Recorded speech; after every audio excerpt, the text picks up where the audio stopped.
Shalom familia, saludos cordiales para la Kehilá de Yeshua y para todos mis hermanos dispersos por este mundo. Quien les habla, su hermano Rudolf Reyes Morales de Venezuela, de la Kehilá de Yehoshua. Quiero aprovechar la oportunidad para saludar a todos aquellos que están conectados por las redes sociales a través de Facebook, Instagram, WhatsApp y quienes nos escuchan por Radio Shalom. Quiero enviar un saludo cordial a nuestro mentor y amigo, nuestro estimado Moré Aarón Morales, y a su esposa, la Mora Araceli de Morales, quienes nos alimentan a través de sus enseñanzas y a través de la bendita Torá de nuestros padres, nuestros mentores. Saludos para ellos desde Venezuela. Quiero aprovechar la oportunidad, una vez más, como siempre, dándole la gloria y honra a nuestro Padre Celestial, Jehová Sebaot, por permitirme poder hacer esta serie de audios, volviendo a la casa de mi Padre, para la Kehilá y para todos mis hermanos, esperando que sea de alimento y de bendición para su vida. Por supuesto, a nuestro Rey, nuestro Melech, Yeshua, quien reina desde los cielos para tener control de nuestras vidas y llevar a cabo su reino aquí en tierra. Bueno, familia, el audio de hoy tiene que ver con el significado de bajar a las aguas. Bajar a las aguas, no quiero no atacar, porque no es la palabra, sino verlo de la forma constructiva que era visto en el Medio Oriente. Y el por qué las aguas, inclusive el Padre las utilizó en el momento de fundar la tierra, y de la manera vista desde su punto de vista, y no como nos han enseñado, sino como lo vieron los antiguos, que veían el mundo desde una tierra plana, una planicie. Y esto confirma, eso es veredicto.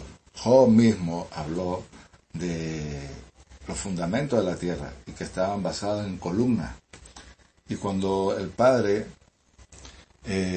crea las aguas y hace una separación, es claro, y esto concuerda con lo que dice tierra plana. Así que esto es un tema que lo explica muy bien nuestro estimado Moré Aarón Morales, tierra plana, que de hecho está por culminar varios de esos estudios y que pronto van a estar en la Kehilá virtual de la página El Yo Soy. Y ese tema él lo explica muy bien. Pero en este momento vamos a hablar el verdadero significado de las aguas y por qué cuando era visto de la manera o la perspectiva Medio Oriente, nosotros que tenemos una información y tenemos un libro con una data de más de 4.000 años, y por tener una mentalidad occidental, a veces perdemos, o mejor dicho, perdimos la conexión con cómo era visto el mundo antiguo y la manera, los pactos, los acuerdos y el significado de las aguas. Yo quiero comenzar con Bereshit, en el capítulo 1, el verso 8. Nos dice lo siguiente: y llamó Elohim la expansión de los cielos, y fue la tarde, y fue la mañana, y el día segundo. ¿Y qué dice el 9? Y Elohim, reúnase las aguas debajo de los cielos en un solo lugar, y muéstrase lo seco, y fue así. Oiga, las aguas que están en los cielos, y en la parte seca que tiene que ver con la tierra. Aquí estamos viendo entonces que el Padre, hay una separación de las aguas que están en los cielos y las aguas que están en la tierra. y hay una parte seca, eso lo entendemos. Pero en el capítulo 6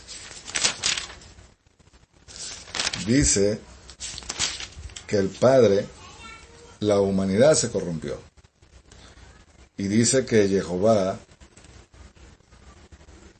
estoy leyendo el capítulo 6, verso 5, vio entonces Jehová que la maldad del hombre se había multiplicado en la tierra, y que todo pensamiento de su corazón era solamente el mal continuamente. Y que dice, Jehová sintió pesar de haber hecho al hombre, al ser humano en la tierra, y se entristeció en su corazón, y dijo, yo, Jehová, borraré la faz de la tierra a los seres que he creado, desde el humano hasta la bestia, el reptil hasta las aves del cielo, pues me pesa haberlo hecho. Pero ¿qué dice el 8? Pero Noé halló gracia ante los ojos de Jehová. Entonces estamos viendo que el Padre está molesto por la actitud, la corrupción del hombre. Pero hubo alguien que le agradó, y en este caso fue Noé.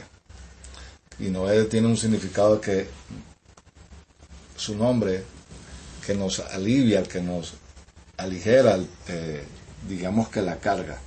Entonces por eso el Padre llama a Noé y le da instrucciones precisas sobre el arca.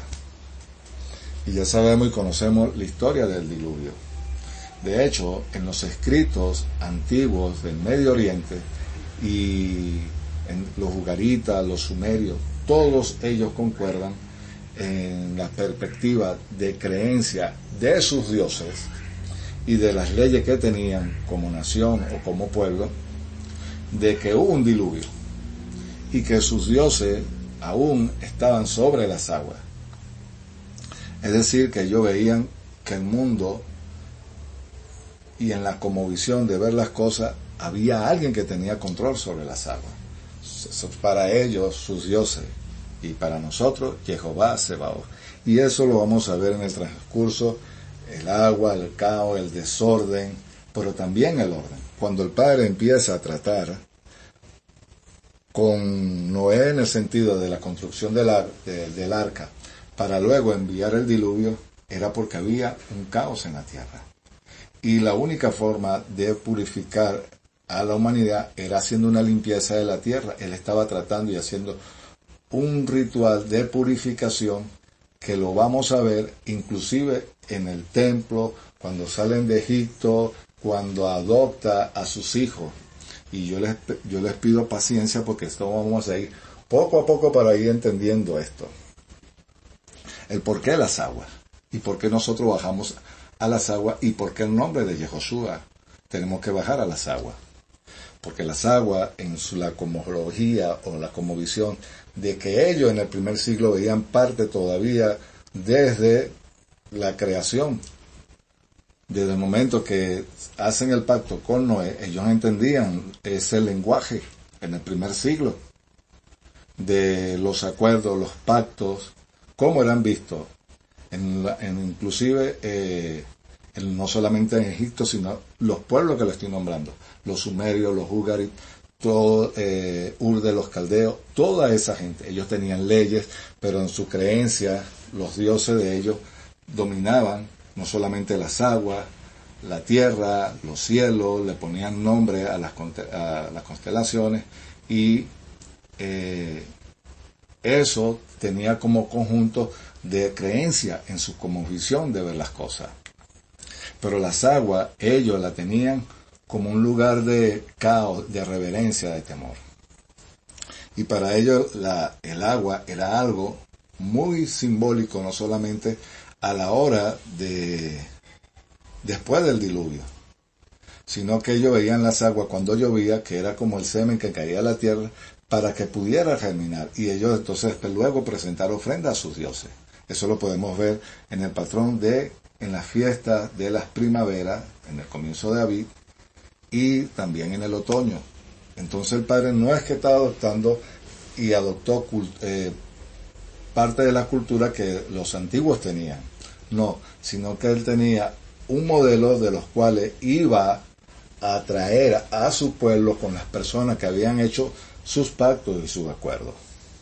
Cuando vemos en el capítulo 6 de Bereshit, ¿Qué dice el verso? Ya leímos porque estaba molesto, pero en el 17 dice lo siguiente. Capítulo 6 de Bereshit, Génesis, versículo 17. Y he aquí que si yo hago caer un diluvio sobre las aguas, sobre la tierra, para destruir toda carne, en que hay aliento de vida, de los cielos, de todo lo que hay en la tierra, perecerá. Pero estableceré mi pacto contigo. Entrarás el arca tú y tus hijos, tu mujer, y las mujeres de tus hijos contigo. También harás traer al arca los 2 de cada ser viviente, de toda carne, que sobrevivan contigo, serán macho y hembra. Entonces le da instrucciones de cómo iba a ser el arca, cuáles eran los animales que iban a entrar al arca, puros e impuros, y en pareja. Pero, en el capítulo 7, en el verso 10 en adelante, mira lo que sucede. Y por eso es que aquí hablo de tierra plana. Sucedió que a los 7 días las aguas del diluvio estaban sobre la tierra, y en el año 600 de la vida de Noé, el segundo mes, el día 17 del mes, ese mismo reventaron todas las fuentes del gran abismo, y las compuertas de los cielos fueron abiertas. Es decir, lo que está en el firmamento, y era como una tapa, lo que llama el Moriarón, el bordes. Y él explica eso muy bien en tierra plana. Entonces dice que la catarata de los cielos, las aguas que estaban arriba, comenzaron a caer sobre la tierra. Recordemos que para ese tiempo la lluvia no existía, porque la tierra se alimentaba, era como un vapor que estaba, y los ríos existían. Entonces los ríos también tenían que ver con los dioses, sobre la cultura que ellos tenían, en su pensamiento, en su manera de creencia. Por eso es que el Padre incluso manda al pueblo de Israel a Egipto, y eso lo vamos a ver. Entonces, ¿qué dice? Que fueron abiertas las cataratas de los cielos, de los abismos, de los cielos. Entonces eso confirma lo que dije, tierra plana. Entonces voy poco a poco porque quiero que usted entienda no solamente el significado de las aguas, sino la adopción.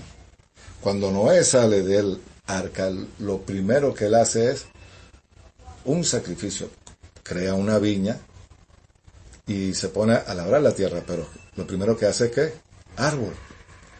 Y un sacrificio, ¿a quién? A Jehová. Hasta ahí estamos bien. Vamos a ir ahora al capítulo 12. En el capítulo 12 tiene que ver con el llamamiento de Abraham. En los círculos religiosos, bien es conocido una parte, y es lo siguiente, de que cuando llaman a Abraham, no era Abraham, y le cambian el nombre, por eso es cuando una persona recibe un nombre, cuando el padre lo llama, Abraham le cambió el nombre, a Jacob le cambió el nombre, a Saulo le cambió el nombre. Entonces eso tiene que ver de una forma de adoptarlos como hijos. Y vamos a ver ese patrón. Pero quiero centrarme en este momento, en el capítulo 12, en el llamamiento de Abraham. ¿Qué dice? Capítulo 12 de Génesis, Bereshit. Ahora bien, Jehová había dicho a Abraham, vete de tu tierra, de tu parentela, de la casa de tu padre, a la tierra que te mostraré. Y que le dice, y haré de ti una grande, y te bendeciré y engrandeceré tu nombre, y serás de bendición. Bendeciré a los que te maldigan, bendeciré a los que te bendigan, y maldeciré a los que te maldigan. Y en ti serán benditas todas las simientes de la tierra. Óigase bien, todas las simientes de la tierra, las personas que a través de los pactos y los acuerdos íbamos a ser bendecidos por la fe de Abraham. Pero ¿cuál es la promesa? Haré una nación grande y te daré una tierra y te bendeciré. Cuando uno revisa que Abraham sale de su tierra, él cruza un río, y ese río, a él cruzarlo, él está diciendo, yo estoy abandonando mi mundo antiguo, porque esa era la cosmovisión, o como tenían ellos las ideas ya, o en su pensamiento de ver su creencia, en lo que creían. Abraham cruza el río, y al cruzar el río, estaba diciendo, yo estoy en un nuevo nacimiento. Y al llegar a la tierra, el Padre hace un pacto con él. Y eso lo vamos a ver en el capítulo 15. Y le dice, Abraham, lo primero que dice, que hace es un sacrificio, busca animales, pone y pone aves también. Eso lo vemos en el capítulo 15, que le dice, te daré un hijo, te daré una tierra. Es decir, le está dando una herencia y le está dando una tierra, y que también a través de ese hijo y que a través de ese pacto y ese acuerdo, que su descendencia sería esclava y que él sacaría a ese pueblo de la nación donde iban a estar esclavizados. Eso lo entendemos perfectamente. Entonces, si usted ve que Noé, al salir del arca, ya estaba el caos, porque vino el diluvio y hubo una restauración de la tierra. Sale Noé del arca y lo primero que hace es un sacrificio y comienza a labrar la tierra. Y dice una viña. Abraham cruzó el río y lo primero que el padre, cuando llega Abraham a la tierra, también un pacto, un sacrificio. Entonces vemos el mismo patrón. Pactos, cruzan el río y sacrificio. Hasta aquí vamos bien. Vamos a buscar en el capítulo 15 porque quiero leer eso allí. Y cuando el padre le dice que le dará un hijo, tenemos que recordar lo siguiente. En el antiguo mundo, en la manera de ver las cosas, el no tener hijos era sinónimo de una maldición. Y Abraham no tenía hijos, cuando él sale de allá, de la parentela de su padre, tenía riqueza. Y él empieza a buscar gente para ganarla, para que trabajaran con él, y él prácticamente los toma, los adopta, para no solamente que trabajaran con él, sino que ellos sabían también la herencia que iban a recibir, por creer en el Dios de Abraham. Ahora, no solamente era sinónimo de maldición el no tener un hijo, no tener, digamos, una tierra, era también era como visto de una manera pobre, digámoslo así, o sea, que no tenía ningún tipo, no voy a decir estatus, sino que no pertenecía a ninguna clase social, era mal visto, pues, una persona que no tenía una herencia en la tierra, o un lugar donde pudiera tener una familia, donde tener una tierra, un lugar, el hijo, como visto como una maldición, y la bendición que te acompañaba según la creencia de los dioses en lo que tú creías. Entonces estamos armando el rompecabezas. Esto es bueno saberlo, porque en los círculos religiosos, mire los que nos dijeron, de que nosotros ahora éramos el Israel espiritual, y que el Padre había desechado a su pueblo.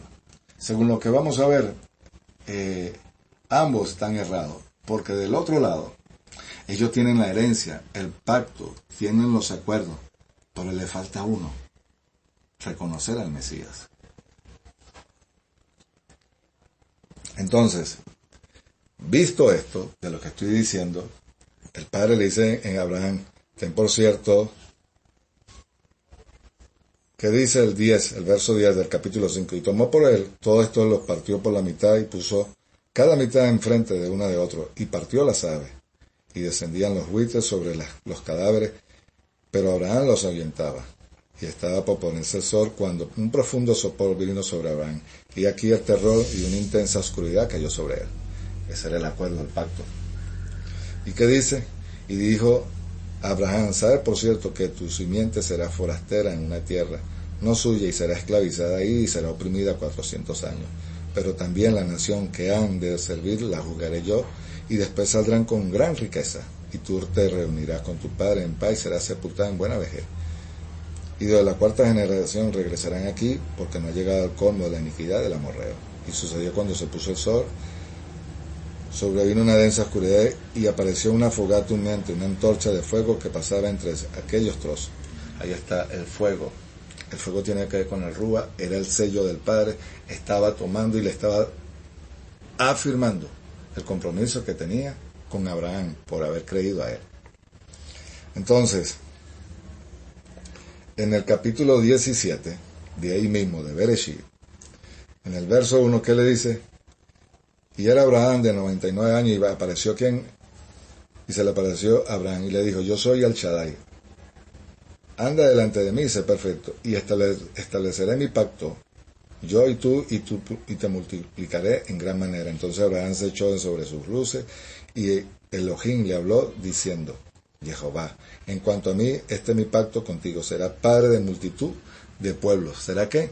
Padre de multitud de pueblos. Ahí está hablando que le va a dar una tierra a él, a sus hijos, pero que también de las naciones, las personas que crean en el Dios de Abraham, que es Jehová Sebaot, también iban a recibir una herencia, que lo iban a multiplicar, que iban a ser de bendición en la tierra. Pero nadie por separado, todo según de acuerdo a las perspectivas, como ellos ven los pactos, los acuerdos. Yo les recomiendo que vea un audio del Aarón Morales y su esposa. Se llama El Pacto y Dos Mitades.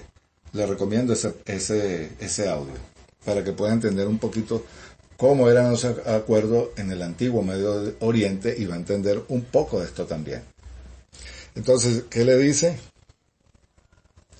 Que será que padre de multitud de pueblos, te haré fecundo en gran manera y haré de ti, y de ti saldrán reyes. Yo establezco mi pacto entre tú y tu descendencia, y después de ti en sus generaciones como alianzas eternas, para ser el Dios tuyo, de tu descendencia y después de ti. Y te daré a ti y a tu descendencia, después de la tierra de tus peregrinaciones, toda la tierra de Canaán, por posesión tuya perpetua, y yo seré tu Dios. Y dijo además Elohim a Abraham, ahora le cambió el nombre, tú guardarás mi pacto, y tu descendencia después de ti y de tus generaciones. Ya le cambió el nombre, porque él había creído a todo lo que el Padre le había dicho. Entonces tú lo adoptas, tú eres mi hijo, tú eres la persona que yo constituyo como heredero de la tierra. Y al hijo, cuando le hace la promesa del hijo, es digamos que un paralelo también muy parecido a lo que hizo el Padre con Yeshua. Y lo vamos a ver. Hasta aquí vamos bien. En el capítulo 22, vuelve otra vez. Es que esto es bueno saberlo, porque por eso es que voy poco a poco, porque usted tiene que saber cuáles eran los acuerdos y cómo se establecían. Ya vimos aguas con Noé, vimos que Abraham cruzó el río, hay acuerdos, hay pacto, hay promesa. Y en el capítulo 22, cuando manda a sacrificar a su hijo, a Isaac, ¿qué más? Mire lo que dice. En el versículo 13, entonces alzó Abraham, ya le habían cambiado el nombre, acuerde. He aquí vi un carnero detrás, trabado por los cuernos en el zarzal. Y Abraham fue y tomó el carnero y lo sacrificó en holocausto en lugar de su hijo. Y llamó a Abraham a aquel lugar Jehová Jireh. Y Jehová proveerá. ¿Para qué? Para el sacrificio, así como Yeshua fue ese cordero. Y en el monte de Jehová será visto y será provisto. Eso es un tema. Eso es un tema, un audio aparte, de verdad que sí. Y el ángel de Jehová llamó a Abraham por segunda vez desde los cielos y le dice, por mí mismo he jurado, oráculo de Jehová, por cuanto has hecho esto, y no me has regresado tu único hijo, ciertamente, otra vez le vuelvo a confirmar, te bendeciré, te multiplicaré inmensamente tu descendencia, como las estrellas en los cielos y como la arena a la orilla del mar, y tu descendencia poseerá las puertas de tus enemigos. Y en ti y en tu simiente serán benditas todas las naciones de la tierra, por cuanto ha obedecido a mi voz. Y regresó Abraham y su mozo, luego se levantaron, fueron juntos a Berseba, y habitó Abraham en Berseba. Aquí estamos viendo otra vez que ratifica el pacto. Nosotros, o por lo menos yo, cuando soy creyente todavía, y somos creyentes en el Mesías, pero en los círculos religiosos se nos dijo que nosotros teníamos una herencia y que el Padre había desechado al pueblo de Israel, cosa que está ratificando. Por eso le he nombrado todos esos pactos y acuerdos con el pueblo de Israel a través de Abraham, y que esos acuerdos y esos pactos están vigentes. Ahora, vimos los sacrificios, vimos el agua, cuando, Abraham cruza, cuando Noé, cuando el diluvio, porque las aguas han sido sinónimo de orden y también de problema a la hora de que las cosas no funcionen bien. Miren, vamos al capítulo 48 de Bereshit, porque tenemos que entender lo que es la adopción. Ahí vemos que el padre llama a Abraham, después de los pactos lo adopta, le cambia el nombre. Y las aguas también tienen su significado, y lo vamos a ver cuando llaman a Moisés, y cuando a Moisés lo sacan de las aguas, y cuando el padre saca al pueblo de Israel, y lo primero que hace es abrir el mar, dando a entender que es el que tiene el control sobre las aguas. Y que el pueblo de Israel, al cruzar el agua, estaba naciendo como nación.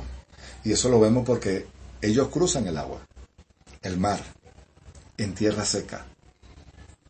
Y luego, después que cruzan el mar, ellos reciben la Torá, es decir, estaban ratificando el pacto que le hicieran a Abraham. Pero vamos a ver otra manera y lo que significa adoptar, porque nosotros fuimos adoptados. Y cuando un hijo es adoptado, tiene los mismos derechos que el primer hijo de esa familia. Y como ser adoptado tiene los mismos beneficios, los mismos derechos, nosotros también tenemos los mismos beneficios, los mismos derechos, por la obra que hizo el Mesías. Fuimos adoptados cuando Él muere y con su sangre sella el pacto. Pero cuando vino el Rúa, ratifica, y lo vamos a ver. Creo que le estoy dando bastante información, bastante gruesa, pero esto hay que condensarlo. Hay que diluirlo, no para que pierda el valor, no, todo lo contrario, para que usted pueda tomar esto y disfrutarlo y gozarse. Vamos al capítulo 48 de Bereshit.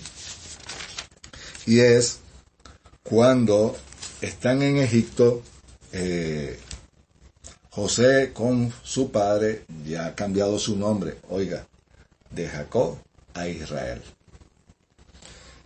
Dice capítulo 48 de Bereshit, Génesis. Después de estos sucesos, se le avisó a José, mira, tu padre está grave. Él tomó consigo a sus dos hijos, Manasés y a Efraín, y le afirmaron o le informaron a Jacob, en este caso, ¿quién es? Israel, diciendo, he aquí tu hijo José viene a ti. Israel, aquí está. Israel se esforzó y se sentó en la cama y dijo a José, El Shaddai, Jehová Sebaot, se me apareció en luz en la tierra de Canaán y me bendijo. Y me dijo, he aquí yo te haré fructificar, te multiplicaré, te pondré, ¿por qué? Porque en congregación a pueblo y tu descendencia después de ti daré la tierra por posesión perpetua. Pues bien, los dos hijos que te nacieron a ti en la tierra de Egipto, antes de yo venir aquí a Egipto, serán míos. Oigan, Efraín y Manasés serán para mí como Rubén y Simeón. Ahí lo está tomando. Fíjese, Jacob o Israel tenía 10 hijos. Para el propósito de recibir la tierra como herencia le faltaban 2 personas. Y esos 2 hijos que tuvo José, Jacob, su padre, le está diciendo, míos son. Es decir, para poder tomar la tierra completa y pertenecer a las 12 tribus de Israel. Y que le dice, luego lo que te nazcan después de ellos dos serán tuyos. Es decir que Jacob ya estos no iban a ser nietos, sino que lo está adoptando como hijo. Y ellos se sientan y ponen su mano debajo del muslo y él cruza su mano. Según los códigos antiguos que existían, uno de ellos es el código Hammurabi, eso está escrito en ese código. La manera de que lo que ponían en las manos, debajo de los muslos, los acuerdos, el agua, todo eso. El padre ellos no están copiando un modelo. Ellos en su mente entendían eso. Pero quien está validando ese pacto es el padre. no solamente de Jacob, sino el de los cielos, Jehová Sebaot, el rey de reyes y señor de señores, él. ¿Y qué le dice? Míos son. Entonces, esa es una manera de ver un código de adoptar a la persona. Vamos a ir ahora, porque esto lo entendemos así, por eso es que también les recomiendo ese audio, el de More Aarón, los pactos y los acuerdos, dos mitades. Eso está en la página El Yo Soy, en la librería virtual, para que usted pueda entender esto. Vamos a ir al libro de Éxodo, Shemot, cuando el pueblo de Israel dice que Faraón murió, Faraón de lo que conocía a la familia, y que dice, tenían por esclavos al pueblo de Israel. Cuando Faraón manda a hacer el juicio, era porque él creía que el Dios del río Nilo podía hacer un juicio, emitir un juicio a las personas que estaban en Israel. Por eso es que él manda a meter a todos los niños, a todos los varones, en este caso a los niños del pueblo de Israel, para hacerle un juicio. Y cuando él lo mete en las aguas para hacerle el juicio, era la costumbre de amarrarlo, de atarle las manos y los pies. Y cuando los meten y atado de manos y pies, por supuesto, él en su mente no está pensando que el niño no sabe nadar. No, él estaba pensando en el juicio que estaba emitiendo el Dios del río Nilo. Enki creo que se llama. Entonces, mueren los niños. Y entonces, para él, eran culpables. Moisés, cuando es sacado de las aguas, es decir, él fue el que sobrevivió, no era culpable. ¿Qué sucede cuando lo ve la hija de Faraón? Vamos a ir al libro de Hechos, en el capítulo 7, y es cuando Esteban iba a ser apedreado. Y Esteban, Hechos, capítulo 7, mire lo que dice.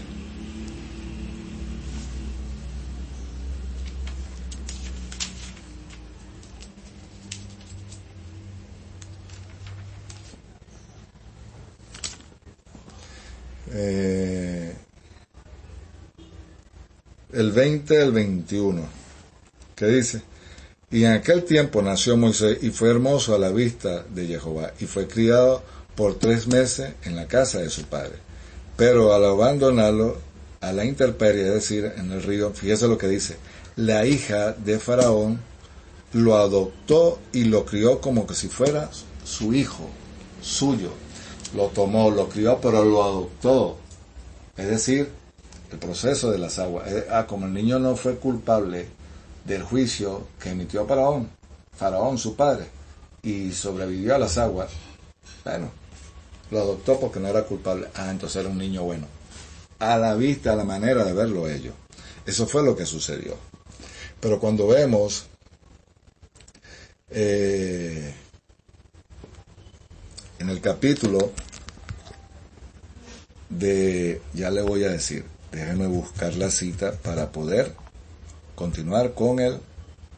Ok, en el capítulo 2, para poder entender esto, dice que un varón del linaje de Leví fue y tomó por mujer a la hija de Leví, y la mujer concibió y le dio a luz, y viendo que el niño era hermoso, le escondió por 3 meses, lo que le estoy diciendo, que leímos ahorita en el libro de Hechos.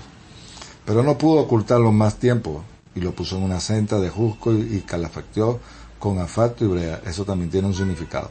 Colocó al niño de ella y lo puso en un jucal a la orilla del Nilo. Y su hermana se había situado lejos para saber qué se haría con el niño. Entonces la hija de Faraón bajó a bañarse al Nilo, mientras su doncella andaba junto al Nilo. Ella vio la cesta, y en medio del juncal envió su esclava, y ella la recogió. Cuando abrió, vio que era el niño, y aquí era el niño que lloraba, y tuvo compasión de él, y exclamó: este es uno de los niños hebreos. Entonces dijo a su hermana, la hija de Faraón, ¿quieres que llame a su nodriza de las hebreas para que te amamante este niño? Y la hija de Faraón respondió, ve. Y entonces la muchacha fue y llamó a la madre del niño. La hija de Faraón le dijo, llévate a este niño a amamantar y yo te daré su salario. Y la mujer tomó el niño y lo amamantó. Y el niño creció y ella se lo llevó a la hija de Faraón. Llegó a ser suyo y lo llamó por nombre Moisés, y en verdad lo he sacado de las aguas. Oiga, lo he sacado de las aguas.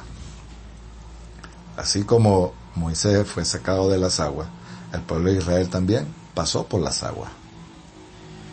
Y lo vamos a ver entonces en el capítulo 14. Para ir adelantando, ¿cómo se llama? El mensaje. Faraón ahogó al pueblo, a los hijos de Israel en el río Nilo. ¿Qué hace el padre el día que le dice que lo va a sacar de la tierra de Egipto? ¿Qué mandó? A que celebraran ¿qué? Pesa, que iban a pasar por alto. Por ello envió su ángel, digamos el ángel destructor, destruyó ¿qué? A todos los primogénitos. Le hizo un juicio también porque Faraón emitió un juicio injustamente al pueblo de Israel. Ahora el padre está tomando venganza de toda la tierra de Egipto por aquellos que maltrataron a su pueblo. Sin embargo, ellos al salir, ¿qué dice?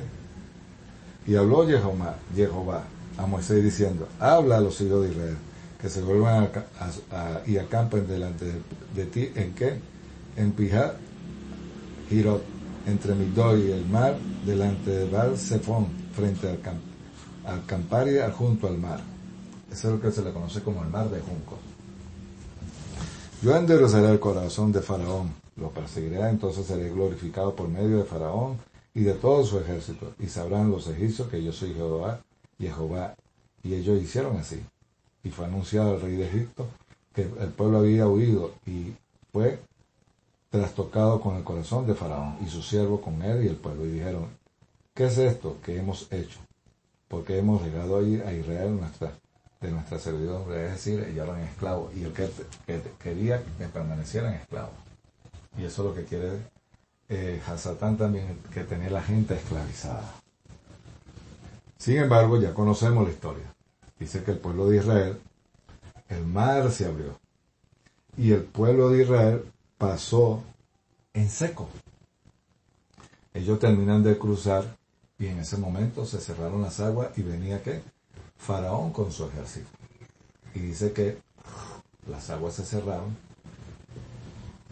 y el padre ahogó a Faraón y a su pueblo, es decir, a su ejército. Era un juicio.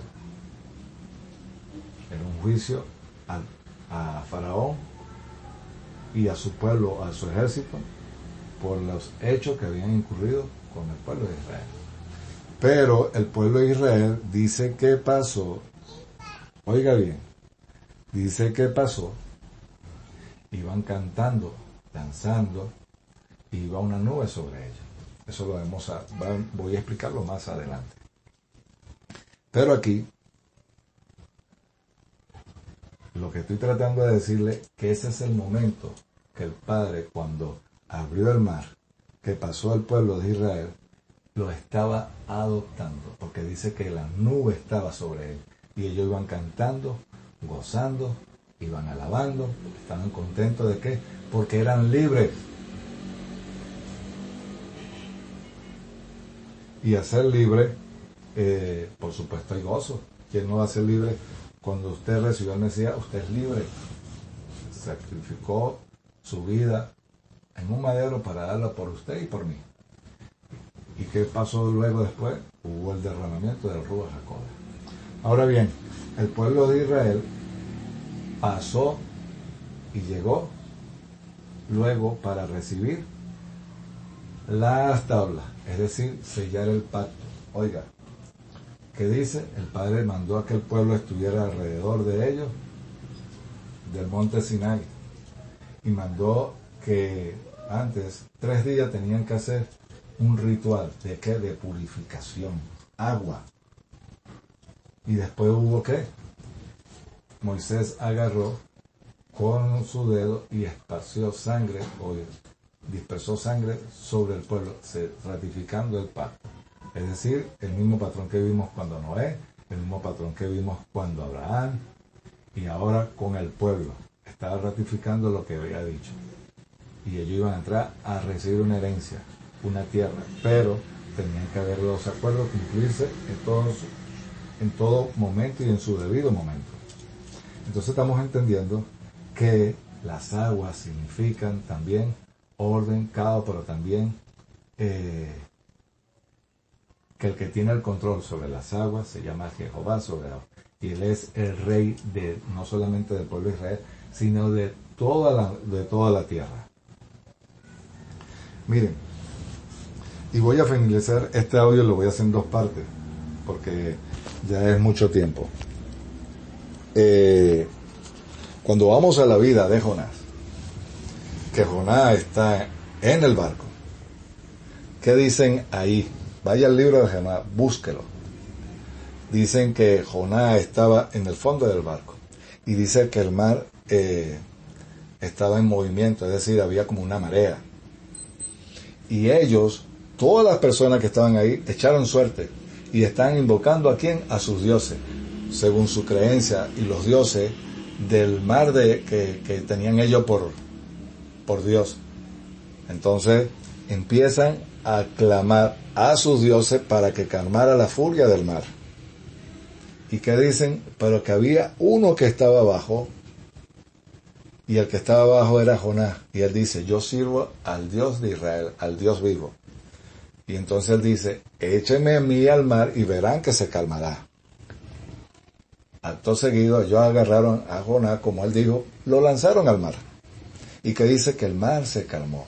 Eso da a entender que el que tiene el control, no solamente sobre el mar, sobre las aguas, es Jehová Sebaot. Ese era el lenguaje que se estaba repitiendo allí. Dice que Jonás cayó al mar y se calmó y fue tragado por la ballena. Entonces, ese patrón que usted está viendo era la misma creencia que tenía Faraón y el antiguo Medio Oriente. Entonces, cuando él clama en el vientre, Jonás fue echado a tierra y fue a llevar el mensaje que el Padre le puso. Entonces estamos entendiendo ahora el porqué de las aguas. Entonces ahora vamos a entender ahora el porqué tenemos que bajar a las aguas en el nombre de Yeshua. Pero eso lo voy a hacer en el próximo audio, familia. Así que espero que haya sido de edificación y de restauración para su vida.